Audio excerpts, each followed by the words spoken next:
Good afternoon. My name is Fleur Hassan Nahoum. I'm one of the deputy mayors of Jerusalem, and I'm also the special envoy for innovation in the state of Israel. I'm also the co-founder of the UAE-Israel Business Council. And for many years, we've spent our time, we've invested so much effort in trying to build peace in our region.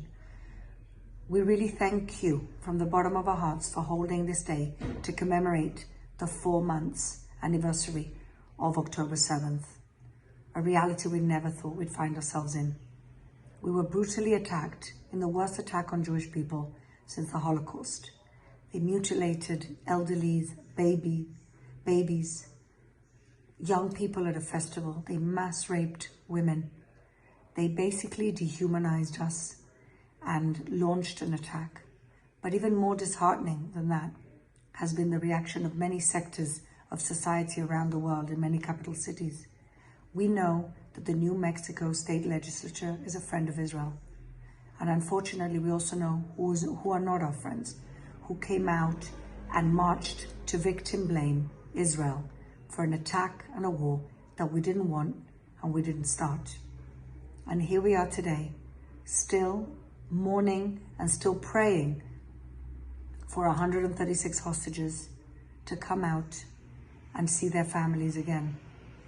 Israel has really gone through one of the worst periods ever of its history. In the modern era, I don't think there's been a worse time for the Jewish people than right now. And so we are very grateful for all our friends and for our allies. At the moment, Israel is still fighting this defensive war to a future threat and a current threat, which sees an existential threat to the state of Israel. Because the leaders of Hamas have said again and again that they will do this time and again. And so we have no choice. We were drawn into this war and we will fight and win this war. Israel has never started any wars, but we have won all of them. And Israel has made peace with every single Arab country that has wanted peace with Israel. I myself have spent the last 3 years building ties with the Emirates, with Bahrain, and hopefully soon we will also continue to do that with Saudi Arabia. And if there's one light at the end of this tunnel, for me, is that the moderate Arab countries understand exactly what jihadi fundamentalism is and what Israel is fighting. And they, in their own way, are also helping Israel in this time. But if there's one thing that keeps us going in this very difficult time, it is the resilience and the unity of the people of Israel. It is no secret that on October 6th, we were a very divided country. But on October 7th, everybody united to try and beat the threat, the existential threat facing our country.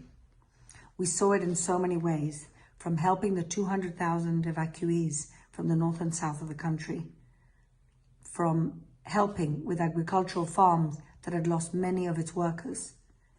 Everybody in this country is doing something to help in this war, a war that we didn't start and a war that we didn't want. As we speak, the country is trying very, very hard to make a deal and try and get our hostages home. We pray with their families of their safe return. But this is not over yet.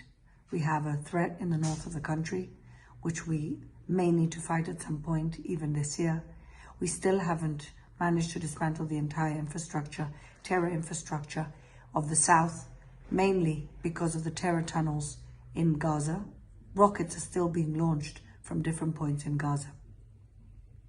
And we won't rest until our hostages come home. And so at this moment, it is more crucial than ever to have your voices and your support all the way from New Mexico. And so I thank the communal leaders, I thank the politicians, the different leaders from the different civil society organizations that are standing firmly, that know the difference between good and evil, and know that Israel is a peace-loving country, a democratic country of law and order that simply wants to live in peace. Thank you again for all your support.